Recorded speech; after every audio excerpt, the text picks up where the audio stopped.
होते हैं। उसी रात कैबिनेट कमेटी ऑन सिक्योरिटी की मीटिंग बुला ली जाती है। वासे ने उसे 50 लाख पाकिस्तानी रुपये दिए। ये घर सईद के घर से बेहद नजदीक था। रॉ के एजेंट नावेद के घर आने जाने लगे। नावेद के खाते में 15 करोड़ रुपए ट्रांसफर कर दिए जाते हैं। अफगानिस्तान से एक आदमी को चुपचाप पाकिस्तान लाया गया। धमाके की आवाज सुनते ही सईद पूरी तरह घबरा जाता है।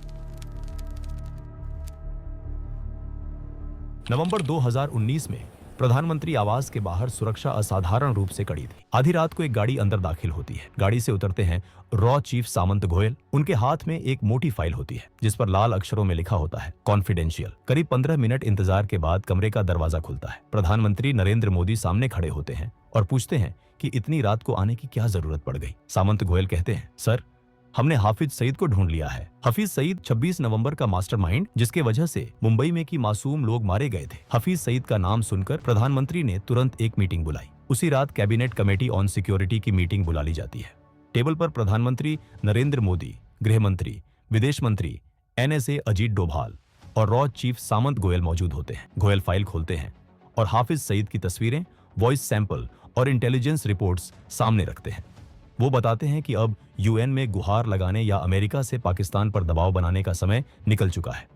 अब भारत को खुद ऑपरेशन करना होगा। जैसे ही ऑपरेशन शब्द सुनाई देता है, प्रधानमंत्री पूछते हैं कि ऑपरेशन से उनका क्या मतलब है। गोयल साफ शब्दों में जवाब देते हैं कि हाफिज सईद को पाकिस्तान में उसके ISI आकाओं के सामने मौत के घाट उतारा जाएगा। मीटिंग में बैठे अजीत डोभाल कुछ पल सोचते हैं और फिर कहते हैं कि सईद को मारने का इससे बेहतर मौका शायद दोबारा नहीं मिलेगा। ये कहते हुए वो प्रधानमंत्री की ओर देखते हैं और हल्के से सिर हिला देते हैं। कमरे में फिर सन्नाटा छा जाता है। कुछ सेकंड बाद प्रधानमंत्री मोदी कहते हैं कि ऑपरेशन को आगे बढ़ाया जाए। इसी पर 26/11 के बाद पहली बार एक अधूरी कसम ने आकार लेना शुरू किया। इसी कसम का नाम था ऑपरेशन अलविदा। रॉ के पास सिर्फ एक ठोस जानकारी थी, हफीज सईद की लोकेशन। लेकिन यही जानकारी सबसे बड़ी चुनौती भी थी। सईद को पाकिस्तान की जमीन पर जाकर खत्म करना आसान नहीं था। वो लाहौर के पौश इलाके जोहार टाउन में रहता था, जहां उसकी सुरक्षा किसी किले से कम नहीं थी। 24 घंटे पाकिस्तान पुलिस की तैनाती, CCTV निगरानी और सीमित आवाजाही। सईद के घर तक पहुंचना लगभग नामुमकिन था। सीधे ऑपरेशन का मतलब था अंतर्राष्ट्रीय संकट। रॉ को समझ आ गया था कि अगर सीधा वार संभव नहीं है तो रास्ता अंदर से बनाना होगा। इसके लिए जरूरी था सईद के घर के बेहद पास एक सुरक्षित और भरोसेमंद लोकल बेस। ऐसा ठिकाना जो शक के दायरे में न आए लेकिन हर गतिविधि पर नजर रख सके। कहानी यहीं से एक अलग मोड़ लेती है। दिसंबर 2019, दुबई। नावेद नाम का एक पाकिस्तानी नागरिक पिछले 6 महीनों से दुबई की एक जेल में बंद था। वजह मामूली थी, एक छोटी सी चोरी। नावेद एक आम आदमी था, कोई आतंकी नहीं, कोई एजेंट नहीं। एक दिन अचानक जेल के दरवाजे खुले। नावेद को बेल मिल गई थी। बेल कराने वाला आदमी था वासे। जेल से बाहर निकलते ही नावेद ने हैरानी में पूछा कि उसने उसकी मदद क्यों की। वासे ने कहा, मुझे तुम्हारी जरूरत है। उसने बताया कि उसका कारोबार पाकिस्तान और दुबई दोनों जगह फैला है और उसे एक भरोसेमंद पार्टनर चाहिए। नावेद उलझन में था। वो जानता था कि ये ऑफर असामान्य है, लेकिन पैसों की सख्त जरूरत ने उसकी शंकाओं को दबा दिया। कुछ ही समय बाद वासे ने उसे 50 लाख पाकिस्तानी रुपये दिए। ये रकम नावेद के लिए जिंदगी बदल देने वाली थी। कुछ महीनों बाद नावेद पाकिस्तान लौट आया। यहीं से रॉ की योजना जमीन पर उतरने लगी। एक दिन वासे का फोन आया। निर्देश साफ थे, लाहौर के जौहर टाउन में एक घर किराए पर लेना है। नावेद ने बिना सवाल किए हाउस नंबर 120 किराए पर ले लिया। ये घर सईद के घर से बेहद नजदीक था, इतनी नजदीक कि वहां से उसकी गतिविधियों पर नजर रखना संभव हो सके। नावेद को यह नहीं बताया गया था कि वासे असल में कौन है। सच्चाई ये थी कि वासे रॉ का एजेंट था। जो बेस रॉ महीनों से ढूंढ रही थी वो अब नावेद के घर के रूप में मिल चुका था। इसके बाद रॉ के एजेंट अलग अलग समय पर नावेद के घर आने जाने लगे, कभी कुछ दिनों के लिए, कभी कुछ हफ्तों के लिए। नावेद ने कभी सवाल नहीं किए, वो वही करता रहा जो वासे कहता था। अगले 6 महीनों में रॉ के एजेंट्स ने हफीज सईद की हर गतिविधि को बेहद बारीकी से ट्रैक किया। उसके घर के बाहर क्या हो रहा है, घर के अंदर कौन आ जा रहा है, किस समय कौन सी हलचल होती है, ये सारी जानकारी मिनट दर मिनट दर्ज की जाती रही। जौहर टाउन में बना वो गुप्त ठिकाना अब पूरी तरह काम करने लगा था। ये सारी इंटेलिजेंस लगातार भारत भेजी जा रही थी। दिल्ली में बैठे रॉ चीफ सामंत गोयल हर अपडेट पर नजर रखे हुए थे। ऑपरेशन अब अपने आखिरी चरण के बेहद करीब पहुंच चुका है। इस दौरान एक बात किसी के ध्यान में नहीं आई। नावेद हफ्ते में एक बार अपने परिवार से मिलने जाता था। ये उसकी सामान्य दिनचर्या का हिस्सा था, इसलिए रॉ के एजेंट्स ने इस पर ज्यादा ध्यान नहीं दी। उन्हें लगा कि ये एक आम आदमी की आम जिंदगी है। अब प्लानिंग लगभग पूरी हो चुकी थी। लोकेशन, टाइमिंग, सब कुछ तय था। बस एक आखिरी कड़ी बाकी थी। कुछ ही दिनों बाद वासे का नावेद को फोन आया। उसने नावेद को दुबई आने को कहा। वजह नहीं बताई गई। दुबई में दोनों की मुलाकात होती है। बातचीत के दौरान वासे अचानक एक गंभीर सवाल करता है। वो कहता है, क्या तुम्हें नहीं लगता कि पाकिस्तान जिन आतंकियों को पनाह देता है वो गलत है। नावेद बेपरवाही से जवाब देता है, इससे हमें क्या फर्क पड़ता है, वो तो हमारे दुश्मन हिंदुस्तानियों को मारते हैं। वासे कुछ पल चुप रहता है, फिर वो कहता है, मैं एक यहूदी के लिए काम करता हूँ। 26/11 हमले में उस यहूदी ने अपना पूरा परिवार खो दिया था। अब वो तुम्हारे पड़ोसी हाफिज सईद को मारना चाहता है। ये सुनते ही नावेद हैरान रह जाता है। उसके लिए ये सब किसी फिल्मी कहानी जैसा था। वासे आगे कहता है, मुझे सईद को मारने में तुम्हारी मदद चाहिए। नावेद को ये बात मजाक लगती है। वो साफ कहता है कि वो इसमें शामिल नहीं होगा, लेकिन वासे उसे एक और ऑफर देता है। अगर वो मदद करता है तो उसे अपने पूरे परिवार के साथ अमेरिका में बसाया जाएगा, साथ ही करोड़ों रुपये भी मिलेंगे। नावेद के सामने अब जिंदगी का सबसे बड़ा फैसला था। एक तरफ डर, दूसरी तरफ पैसों और सुरक्षित भविष्य का लालच। काफी देर सोचने के बाद आखिरकार नावेद हाँ कह देता है। इसके कुछ ही समय बाद नावेद के खाते में 15 करोड़ रुपए ट्रांसफर कर दिए जाते हैं। ये इस बात का संकेत था कि अब पीछे हटने का कोई रास्ता नहीं है। अब ऑपरेशन अलविदा अपने अंतिम मोड़ पर था। कई हफ्तों की गहन सोच विचार और जोखिम के आकलन के बाद रॉ एक निर्णायक नतीजे पर पहुंची। तय हुआ कि हाफिज सईद को कार बम के जरिए निशाना बनाया जाएगा। नावेद के घर में रह रहे रॉ के एजेंट्स ने चुपचाप एक काली टोयोटा कोरोला खरीदी। इसी गाड़ी के भीतर 300 किलो RDX भर दिया गया।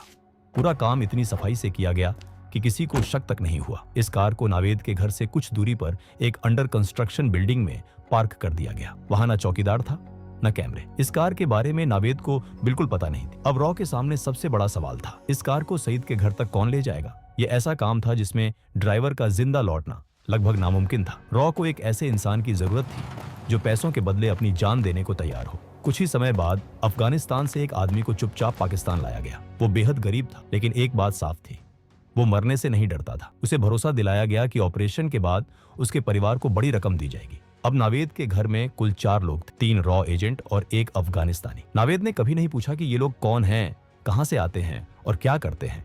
वो वही करता रहा जो उसे वासे कहता था। रॉ का प्लान अब तक बिना किसी रुकावट के आगे बढ़ रहा था, लेकिन हर ऑपरेशन में एक ऐसा पल आता है जहां सब कुछ अचानक बदल जाता है। 13 मई 2021 वासे, जो इस पूरे नेटवर्क की सबसे अहम कड़ी था, नई दिल्ली में अपने परिवार के साथ ईद मनाने आया हुआ था। त्योहार के बाद वो अगले ही दिन दुबई लौटने के लिए घर से निकलता है। रास्ते में अचानक उसे चक्कर आता है। वो संभल नहीं पाता और जमीन पर गिर पड़ता है। तुरंत उसे अस्पताल ले जाया जाता है। शुरुआती जांच में डॉक्टरों को पता चलता है कि वो कई दिनों से तेज बुखार से पीड़ित था। कोविड टेस्ट कराया जाता है, रिपोर्ट पॉजिटिव आती है। हालत तेजी से बिगड़ती है और वासे को आईसीयू में शिफ्ट कर दिया जाता है। अगले 2 दिन वो जिंदगी और मौत के बीच जूझता रहता है। आखिरकार रॉ का ये जाबाज और बेहद अहम एजेंट दुनिया को हमेशा के लिए अलविदा कह देता है। जैसे ही ये खबर रॉ हेडक्वार्टर्स पहुंचती है, वहां भूचाल आ जाता है। वैसे सिर्फ एक एजेंट नहीं था, वही नावेद को संभालता था। उसकी मौत का मतलब था कि पूरा ऑपरेशन फेल। वही दूसरी तरफ नावेद की आदत थी कि वो हफ्ते में एक बार अपने परिवार से मिलने लाहौर से बाहर निकलता था। लेकिन इस बार कहानी कुछ और ही थी। इस बार नावेद की गाड़ी सीधे एक हाई रैंकिंग ISI ऑफिसर के घर पर जाकर रुकी। असल सच्चाई ये थी कि नावेद कभी पूरी तरह ईमानदार नहीं था। वो शुरू से ही वासे पर शक करता आ रहा था। शुरुआत में ये शक हल्का था, लेकिन जैसे जैसे वक्त बीतता गया, ये शक गहराता चला गया। और जिस दिन वासे ने उसके सामने हफीज सईद को मारने की बात कही, उसी दिन नावेद का शक यकीन में बदल गया। नावेद समझ चुका था कि वो किसी बेहद खतरनाक खेल का हिस्सा बन चुका है। इसी जानकारी को वो चुपचाप पाकिस्तानी एजेंसियों तक पहुंचा देता है। ये खबर बेहद सेंसिटिव थी और इसके असर तुरंत दिखने लगे। रॉ तक जैसे ही ये इनपुट पहुंचता है, हालात पल भर में बदल जाते हैं। एजेंसी बिना एक पल गवाए आदेश देती है कि जौहर टाउन वाले घर से सभी एजेंट्स को तुरंत निकाल लिया जाए। कुछ ही घंटों में वो घर खाली कर दिया जाता है। इसके बाद ISI के लोग उस इलाके की छानबीन करती है, लेकिन उनके हाथ कोई ठोस सबूत नहीं लगता। अब रॉ के सामने सबसे बड़ी दुविधा खड़ी हो जाती है। महीनों की मेहनत, रिस्क और तैयारी, सब कुछ दांव पर लगा था। सवाल सिर्फ एक था, क्या ऑपरेशन को आगे बढ़ाया जाए या यहीं रोक दिया जाए। इस गंभीर मुद्दे पर एक बार फिर रॉ की एक अहम मीटिंग होती है। मीटिंग में देश के प्रधानमंत्री नरेंद्र मोदी भी मौजूद होते हैं। आखिरकार फैसला लिया जाता है, ऑपरेशन जारी रहेगा। अब कहानी अपने अंतिम अध्याय में दाखिल होती है। जून 2021, लाहौर, सुबह के ठीक 11 बजे। रॉ के एजेंट्स अफगान युवक को पूरी सावधानी से ISI की नजर से बचाते हुए उस अंडर कंस्ट्रक्शन बिल्डिंग तक लाते हैं। यही वो जगह थी जहां पहले से विस्फोटकों से भरी काली कोरोला गाड़ी खड़ी थी। युवक को एक बार फिर पूरा प्लान विस्तार से समझाया जाता है। कहाँ जाना है, कितनी दूरी है और क्या करना है, सब कुछ। युवक शांत था, उसे पता था कि वो वापस नहीं लौटेगा। कुछ देर बाद काले रंग की कोरोला गाड़ी आगे बढ़ती है। गाड़ी के अंदर 300 किलो विस्फोटक भरा होता है। कार तेज रफ्तार में सड़क पर दौड़ने लगती है। और हाफिज सईद के घर के पास पहुंचती है। सईद के घर से कुछ ही दूरी पहले एक चेक पोस्ट बना हुआ था। वहां खड़े पुलिसकर्मी रोज की तरह ड्यूटी पर थे। अचानक उनकी नजर एक तेज रफ्तार से आती काली कार पर पड़ती है। गाड़ी की रफ्तार सामान्य नहीं थी। पुलिसकर्मी तुरंत हाथ उठाकर गाड़ी को रोकने का इशारा करते हैं, लेकिन इससे पहले कि वो कुछ समझ पाते, गाड़ी सीधे बैरिकेड से टकरा जाती है और अगले ही पल एक जोरदार धमाका होता है। धमाके की आवाज पूरे जौहर टाउन में गूंज जाती है। आग और धुएं का गुबार आसमान में उठता है। धमाके की ताकत इतनी ज्यादा होती है कि हाफिज सईद के घर की एंट्रेंस, लोहे का गेट और सामने का ढांचा पूरी तरह उड़ जाता है। जो इंसान सालों से भारत में मासूम लोगों की जान लेता आया था, उसी के घर आज मौत दस्तक दे चुकी थी। धमाके की आवाज सुनते ही सईद पूरी तरह घबरा जाता है। उसे समझ नहीं आता कि क्या हो रहा है। डर के मारे वो अपने घर के अंदर सोफे के नीचे छुप जाता है। उसका शरीर कांप रहा होता है। पहली बार उसे एहसास होता है कि खतरा अब सिर्फ भारत तक सीमित नहीं है। हालांकि इस धमाके में सईद बच जाता है और इसी वजह से ऑपरेशन अलविदा अपने अंतिम उद्देश्य में पूरी तरह सफल नहीं हो पाता। लेकिन इस नाकामयाबी के बावजूद एक बात बिल्कुल साफ हो जाती है। सईद अब ये समझ चुका होता है कि वो रॉ से बच नहीं सकता। इस घटना के बाद पाकिस्तान में बैठे छोटे बड़े सभी आतंकियों तक एक साफ संदेश पहुंच जाता है। संदेश में कोई शब्द नहीं होते, लेकिन मतलब बिल्कुल साफ होता है। ये नया भारत है। नया भारत जो सिर्फ चेतावनी नहीं देता, नया भारत जो दुश्मन के घर में भी घुस सकता है और चुन चुन कर वार करने की ताकत रखता है। ऑपरेशन अलविदा भले ही अपने लक्ष्य को पूरी तरह हासिल न कर पाया हो, लेकिन उसने पाकिस्तान में बैठे आतंकियों की रूह कंपा दी। अब वो जान चुके थे कि सीमाएं सुरक्षा की गारंटी नहीं है। दोस्तों, ऑपरेशन अलविदा पर आपकी क्या राय है? हमें कमेंट में जरूर बताइए। अगर वो पसंद आया हो तो इसे ज्यादा से ज्यादा शेयर करें।